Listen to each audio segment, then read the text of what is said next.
बहुत बहुत स्वागत है दोस्तों आप सभी का। आज हम पढ़ने वाले हैं क्लास 11 फिजिकल एजुकेशन हमारा सब्जेक्ट है और चैप्टर नंबर है आपका 9 जिसका नाम है मनोविज्ञान एवं खेल फिजिकोलॉजी एंड स्पोर्ट्स। तो इस चैप्टर की जो मोस्ट इंपॉर्टेंट क्वेश्चन आंसर जो मोस्ट एक्सपेक्टेड है कि आपके एग्जाम्स में पूछे ही जाने वाले हैं वो इंपॉर्टेंट क्वेश्चन हम देखेंगे हिंदी मीडियम एंड इंग्लिश दोनों में। तो वन शॉट वीडियो है, पूरा देखिए, आपके सभी डाउट्स क्लियर हो जाएंगे। बात करें क्वेश्चन नंबर फर्स्ट की तो बहुत ही छोटा सा प्रश्न है, मनोविज्ञान क्या है, या फिर इस तरह से पूछा जाएगा मनोविज्ञान से संबंधित अवधारणाओं को लिखिए। तो 2 मार्क्स का ये प्रश्न है। तो उत्तर लिखेंगे सबसे पहले तो कि मनोविज्ञान जो है उसे हम व्यवहार के विज्ञान के रूप में परिभाषित कर सकते हैं। ठीक है। अब देखिए प्लेटो क्या कहते हैं, तो प्लेटो जो है वो ये कहते हैं कि मनोविज्ञान जो है वो आत्मा का विज्ञान है, यानी कि मनोविज्ञान में हम क्या पढ़ते हैं, आत्मा का विज्ञान। ई वाटसन क्या कहते हैं, ये कहते हैं मनोविज्ञान व्यवहार का सकारात्मक, यानी कि हमारा जो व्यवहार है उसमें सकारात्मक जो परिणाम है उसी का एक विज्ञान है। क्रो कहते हैं कि मनोविज्ञान जो है वो मानवीय व्यवहार, यानी कि जो मानव जैसे व्यवहार करता है और उससे संबंधित जो विज्ञान है उसी को कहते हैं मनोविज्ञान। तो अलग अलग लोगों ने मनोविज्ञान की अलग अलग अवधारणाएं दी हैं। छोटा सा क्वेश्चन था। इंग्लिश में पूछेगा write the related concept of psychology. तो सबसे पहले तो psychology is defined as the science of behaviour according to Pluto, according to Watson, according to Crow. ठीक है, ऐसे लिख देंगे आप। सेकंड क्वेश्चन है खेल मनोविज्ञान के महत्व को स्पष्ट कीजिए, यानी कि इसका महत्व क्या है खेल मनोविज्ञान का। तो देखिए इसके जो महत्व है वो मोस्टली 3 महत्व हैं आपकी किताब में। एक है प्रदर्शन में सुधार। कैसे, तो देखो खेल मनोविज्ञान जो है वो एथलीटों या फिर खिलाड़ियों को अपने सर्वश्रेष्ठ प्रदर्शन के लिए, यानी कि अपना अच्छे प्रदर्शन करने के लिए उनमें आत्मविश्वास को बढ़ाता है। साथ ही साथ खेल मनोविज्ञान का जो ज्ञान है वो खिलाड़ियों को वैज्ञानिक तरीके से उनका जो व्यवहार है उसमें परिवर्तन कर सकता है, अपना जो खेल है उसमें और अच्छा परिवर्तन कर सकता है, साथ ही साथ अपना जो व्यक्तिगत व्यवहार है उसमें भी सुधार ला सकता है। तो खेल मनोविज्ञान का ये एक महत्व हो गया। दूसरा है प्रेरणा और प्रतिक्रिया, यानी कि उचित प्रेरणा और प्रतिक्रिया खिलाड़ियों को प्रदर्शन बढ़ाती है। यानी कि अगर किसी खिलाड़ी को उचित प्रेरणा मिले खेल मनोविज्ञान से और प्रतिक्रिया मिलती है तो खिलाड़ी जो वो सिंपल सी बात है कि अपना जो प्रदर्शन है उसे और अच्छा बनाएंगे। यह खिलाड़ियों को परामर्श देती है कि वे प्रदर्शन में सुधार किस प्रकार से ला सकते हैं। यानी खेल मनोविज्ञान जो है वो खिलाड़ी को ये बताता है कि हाँ भाई आप जो है ये सुधार कर सकते हैं तो आपका प्रदर्शन और अच्छा होगा। ठीक है, तो यह खेल मनोविज्ञान के द्वारा निर्देशित किया जाता है। तीसरा है अच्छे खिलाड़ियों के चुनाव में सहायक। देखो खेल मनोविज्ञान जो है वो प्रशिक्षक, यानी कि जो हमारे टीचर होते हैं, ठीक है, जो कोच होता है, तो खेल मनोविज्ञान प्रशिक्षकों को अच्छे खिलाड़ियों के चुनाव करने में मदद भी करता है। इस ज्ञान के द्वारा उन्हें खिलाड़ियों के व्यवहार को समझने में मदद मिलती है। इसके साथ वह उन्हें अच्छे तरीके से प्रशिक्षित भी कर सकते हैं, यानी कि अच्छे खिलाड़ियों के चुनाव में सहायक होता है जब वो कोच को, मतलब कि उन्हें एक तरह से कह सकते हैं वो निर्देश पा लेते हैं यहाँ से, जब उन्हें इस मनोविज्ञान का ज्ञान हो जाता है। ठीक है, तो 3 हो गए आपके महत्व, कौन कौन से, प्रदर्शन में सुधार, प्रेरणा और उचित प्रक्रिया और अच्छे खिलाड़ियों के चुनाव में सहायक। इंग्लिश में पूछेगा explain the importance of sports psychology. लिखेंगे improving performance, motivate and feedback, helpful in selecting good players. ठीक है, तो ये 3 टॉपिक्स जो है वो आप इजीली लिख देंगे। समझ में आ गया आपको क्वेश्चन नंबर सेकंड आपका। क्वेश्चन नंबर थर्ड देखते हैं। थर्ड में पूछा गया है वृद्धि और विकास में अंतर स्पष्ट कीजिए। बहुत ही छोटा सा प्रश्न है बच्चों, वृद्धि और विकास क्या होता है। तो देखिए दोनों लिखे हुए हैं। अभी सबसे पहले आप समझिए कि आखिर वृद्धि क्या होती है। तो देखो वृद्धि आकार, भार और ऊंचाई इनके बढ़ने पर, ठीक है, या फिर भारी बनने के उपयोग में की जाती है। यानी कि वृद्धि क्या है, वृद्धि को हम आकार से, ठीक है, वजन और ऊंचाई इससे संबंधित कर सकते हैं। अगर ये बढ़ेगी तो वृद्धि हो रही है। लेकिन जब हम विकास की बात करते हैं तो विकास में क्या होता है, विकास जो है वो प्रगतिशील बदलाव है, यानी कि एक ऐसा बदलाव है जो कभी खत्म नहीं होता है, वो हमेशा होता ही रहता है। अनुभव एवं परिपक्वता के परिणाम स्वरूप व्यवस्थापूर्ण एवं पहले से नियत पैटर्न के अनुसार, यानी कि जो विकास है वो पहले से और सकारात्मक होता जाता है। वृद्धि में क्या होता है, वृद्धि जो है वो एक परिणाम होता है। वृद्धि क्या है, परिणाम में मापी जाती है। लेकिन जो विकास है वो गुण में होता है, ठीक है, गुणात्मक और साथ साथ परिणात्मक भी। वृद्धि में क्या होता है कि वृद्धि में जैसे शरीर के अंग जैसे कि दिमाग आदि की ऊंचाई, दिमाग जैसे हमारे एक अंग मान लीजिए दिमाग है, ठीक है, तो दिमाग दिमाग का भार, उसका आकार, रूप, अब हमारे शरीर में बहुत सारे अंग हैं, उनका भार, ऊंचाई, रूप, ये सभी सम्मिलित होते हैं वृद्धि के रूप में। लेकिन विकास में क्या होता है, विकास में शारीरिक बदलाव तो होते ही है, साथ ही साथ समाज में और जो भावनात्मक बदलाव है वो भी इसमें देखे जाते हैं। ठीक है, वृद्धि जो है वो हम उसे माप भी सकते हैं और ये प्रत्यक्ष रूप से भी होती है, लेकिन विकास जो है वो केवल परिपक्व व्यवहार के द्वारा देखा जाएगा, यानी कि व्यक्ति का जो व्यवहार है वो सही और सकारात्मक रूप से हो रहा है तो हम उसे देख सकते हैं। इस विकास को मापने का और कोई तरीका नहीं है और ये अप्रत्यक्ष होता है। देखिए, वृद्धि जो है वो एक सीमित अवधि तक यानी कि एक सीमित आयु तक हो सकती है, जब आपकी मृत्यु हो जाएगी तब वृद्धि नहीं होगी। मतलब देखिए यहाँ पे क्या है, एक चीज आप याद रखिएगा कि वृद्धि जो है वो एक पर्टिकुलर टाइम तक होती है, ठीक है, लेकिन जो विकास है जब तक आपकी मृत्यु नहीं हो जाती तब तक आपका विकास होता ही रहता है। वृद्धि में क्या होता है कि वृद्धि जो है वो व्यक्तित्व के एक पहल के बारे में परंतु सीमित विस्तार तक बताती है, यानी कि जो वृद्धि है वो व्यक्ति के बारे में बल्कि मतलब व्यक्ति के बारे में बताती तो है लेकिन कुछ बताती है, सीमित बताती है। लेकिन विकास जो है वो व्यक्ति के बारे में सभी पक्षों को बताता है और इसमें विस्तार से शामिल होता है ये सभी चीजें। ठीक है, तो विकास क्या है और ये वृद्धि क्या है, ये टॉपिक आपको क्लियर हो गया होगा बड़ी आसानी से। यहाँ पे आगे बढ़ जाते हैं, इंग्लिश में देखते हैं। इंग्लिश में पूछेगा explain the difference between growth and development. तो सबसे पहले आप बताएंगे ग्रोथ क्या है, ठीक है, उसके बाद यहाँ पे होना चाहिए था डेवलपमेंट। ठीक है, डेवलपमेंट क्या है, देन ग्रोथ की जो कैरेक्टरिस्टिक्स है, जो विशेषता है वो लिखेंगे, देन डेवलपमेंट की जो विशेषता है वो आप यहाँ पे लिख देंगे, सिंपल सा। समझ गए सभी बच्चे। चलिए सबसे आखिरी प्रश्न है, बहुत ही एक जैसे कह सकते हैं बहुत इंपॉर्टेंट प्रश्न है हमारा ये।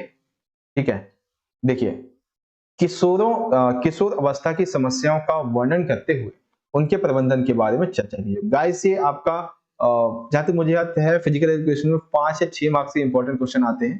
ठीक है, अराउंड नहीं, हाँ देखिए 4 के भी आते हैं, 5 के भी आते हैं, 6 के भी आते हैं, जो लॉन्ग क्वेश्चन होते हैं। तो ये क्वेश्चन जो है वो इसी कैटेगरी का है, लॉन्ग क्वेश्चन का। तो सबसे पहले तो किशोर अवस्था जो है इसकी क्या क्या समस्याएं होती हैं उससे हम समझेंगे। देखिए जब आप 17 से 20 या 22 साल के बीच में होते हैं तो आपके सामने सबसे बड़ी समस्या क्या आती है कि हमारा कैरियर कैसा होने वाला है। तो किशोर जो है वो अपने कैरियर का चयन, यानी कि किशोर के कैरियर का चयन किसके हाथों में होता है, माता पिता के हाथों में, क्योंकि उन्हें लगता है कि हमारा जो बच्चा है उसके वो अपने खुद के कैरियर के बारे में, अपने भविष्य के बारे में अभी वो सोच नहीं सकता है। ठीक है, लेकिन जो बच्चा है, जो बालक है, वो अपने फैसले का चुनाव स्वयं करना चाहता है और इससे उसके व्यवहार में काफी परिवर्तन आ जाता है। दूसरा आता है शारीरिक समस्या। ये बहुत बड़ी समस्या होती है कि लड़के और जो लड़कियां होते हैं उनके शरीर में आंतरिक और बाहरी दोनों ही परिवर्तन आते हैं, लेकिन वो इस परिवर्तन से काफी चिंतित हो जाते हैं। लेकिन ऐसा होना नहीं चाहिए, क्योंकि एक एज के बाद आने पर जो ये परिवर्तन होते हैं वो आना जरूरी होता है।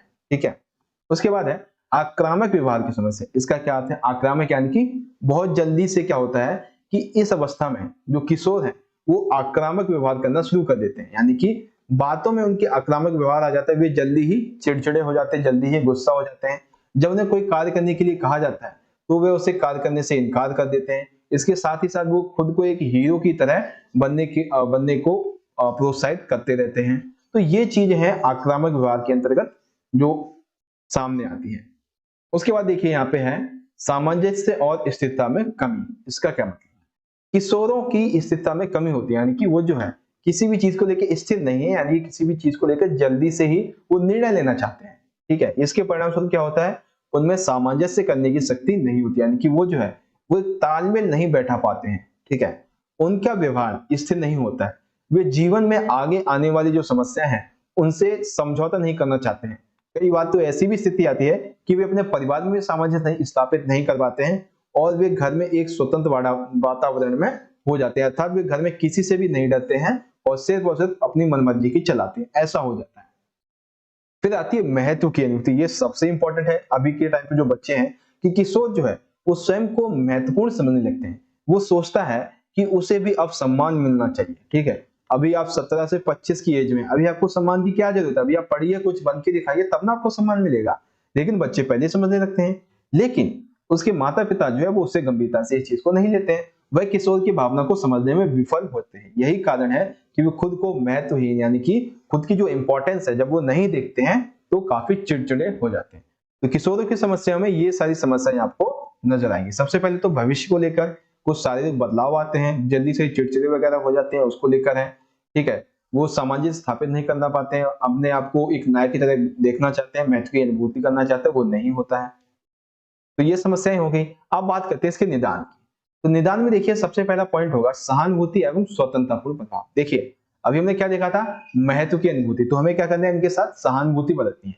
माता पिता जो है उनको अपने किशोर यानी कि अपने बच्चों के बदलते व्यवहार के कारण चिंतित होना तो चाहिए, लेकिन उसी चिंता के साथ में उन्हें क्या करना है, अपने बच्चे के साथ सहानुभूति एवं स्वतंत्रतापूर्ण व्यवहार करना चाहिए। यह व्यवहार जो है वो शारीरिक परिवर्तनों के कारण हुए तनाव की वजह से होता है। यानी कि देखिए जो बच्चे होते हैं उनमें जो व्यवहार होता है, आक्रामक व्यवहार है, किसी भी प्रकार का व्यवहार है अलग से जो सही नहीं है, वो किसकी वजह से होता है, उनके शारीरिक परिवर्तनों के कारण की वजह से। तो माता पिता को क्या करना चाहिए कि चिंतित, हालांकि चिंता तो नहीं करनी चाहिए, चिंता करने के साथ साथ उन्हें बच्चे के साथ में सहानुभूति भी और स्वतंत्रतापूर्ण व्यवहार भी करना चाहिए, ठीक है। घर एवं विद्यालय का स्वस्थ वातावरण कैसे, अगर घर एवं विद्यालय का वातावरण स्वस्थ नहीं होगा तो सिंपल सी बात है कि जो किशोर हैं, जो बच्चे हैं, वो अपने लक्ष्य से भटक सकते हैं, वो गलत आदतों का शिकार बन सकते हैं, जैसे कि जुआ खेलना, नशा करना आदि। तो हमें अपने आसपास का जो वातावरण है वो इस तरह का बना के रखा है ताकि वो अपने लक्ष्य को पाने में और किसी भी गलत आदत को ना पकड़े, ऐसे रहे। किशोरों के जो शारीरिक एवं मानसिक विकास होते हैं उसके लिए घर एवं विद्यालय का उचित वातावरण उपलब्ध कराया जाना चाहिए, जिससे कि बच्चे जो है वो अपनी पढ़ाई अच्छे से कर सकें और अपने भविष्य को और अच्छा बना सकें, ठीक है। तो ये हो गया दूसरा। तीसरा देखिए यहाँ पे है कि नैतिक एवं धार्मिक शिक्षा, यानी कि देखिए इसका मतलब क्या है कि घर पर माता पिता तथा परिवार के बड़े बुजुर्गों के द्वारा किशोरों को नैतिक तथा धार्मिक शिक्षा दी जानी चाहिए, इससे कि उनकी जो विवाह संबंधी समस्या है उनका निदान किया जा सकता है। यानी कि देखिए इसका मतलब क्या है, इसका मतलब है कि जो घर में माता पिता होते हैं, दादा दादी होते हैं, जो बड़े बुजुर्ग होते हैं, वो क्या करें कि अपने नाती को, दादा दादी तो नाती कहेंगे, ठीक है। तो ये हमारे मतलब कि ये यूपी वगैरह बिहार में बोलते हैं नाती, कुछ ऐसे, यानी कि बेटे का बेटा।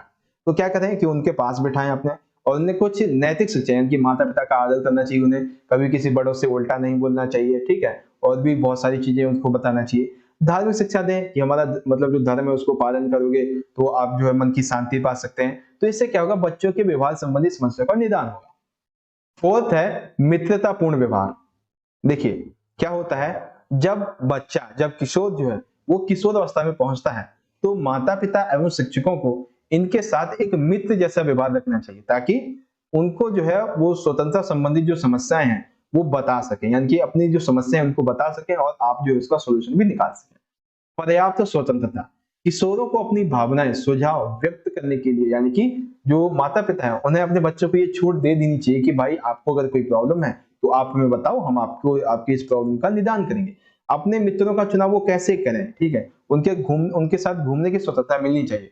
हालांकि माता पिता को ऐसे बच्चों के जो मित्र हैं उनके बारे में पूरी जानकारी होनी चाहिए कि इसके जो मित्र है हमारे बच्चे को मित्र कैसे हैं, ठीक है। तो किशोर अवस्था में जो समस्याएं आती हैं वो आपको समझ में आ गई, उनका प्रबंधन कैसे किया जा सकता है ये भी समझ में आ गया। तो यहाँ पे इंग्लिश में अगर पूछा जाएगा तो describe the problems of adolescence and discuss about their management. तो सबसे पहले तो प्रॉब्लम्स की बात कर लेते हैं, एडोलसेंस की क्या क्या होती है। तो कैरियर सिलेक्शन प्रॉब्लम आती है, फिजिकल प्रॉब्लम्स आती हैं, प्रॉब्लम ऑफ एग्रेसिव बिहेवियर आता है, loss of question and stability आता है, सेंस ऑफ इंपॉर्टेंस, ये प्रॉब्लम्स होती हैं। अब इन प्रॉब्लम्स को हम कैसे मैनेजमेंट कर सकते हैं, तो देखिए एम्पैथेटिक एंड इंडिपेंडेंट बिहेवियर के साथ में, health and environment, home and school, moral and religious education by mother and जो दादा दादी होते हैं उनके द्वारा, friendly behaviour and adequate freedom, ठीक है। तो इस तरह से आप ये लिखेंगे। तो इस तरह से हमारी वीडियो खत्म हो जाती है। क्वेश्चन नंबर फर्स्ट देख लीजिए आप यहाँ पे, सेकंड आपका मतलब फर्स्ट के इंग्लिश में है, Hindi second in English, third in Hindi, third in English, fourth किशोरों की समस्याएं क्या क्या होती हैं, किशोरों की समस्याओं के प्रबंधन कैसे किया जा सकता है, ठीक है। In English problems of adolescence, management of adolescence problems. तो इस तरह से बच्चों आज की हमारी वीडियो खत्म हो जाती है। वीडियो हमारी जो है वो 15 मिनट की बनी है, तो काफी छोटा चैप्टर था, ठीक है। तो इस तरह से वीडियो अच्छी लगी तो लाइक कीजिएगा, शेयर कीजिएगा अपने सभी दोस्तों के साथ, और कमेंट करके बताइएगा वीडियो आपको कैसी लगी। और अभी तक आप हमारे चैनल पे पहली बार आए हैं तो चैनल को भी सब्सक्राइब कर लीजिएगा, क्योंकि यहाँ पर आपको ऐसी इंपॉर्टेंट वीडियोस और भी मिलने वाले हैं। तो चलिए बच्चों, मिलेंगे अगली वीडियो में, तब तक के लिए आप पढ़ते रहिए और अपना ख्याल रखिए। धन्यवाद। जय हिंद, वंदे मातरम।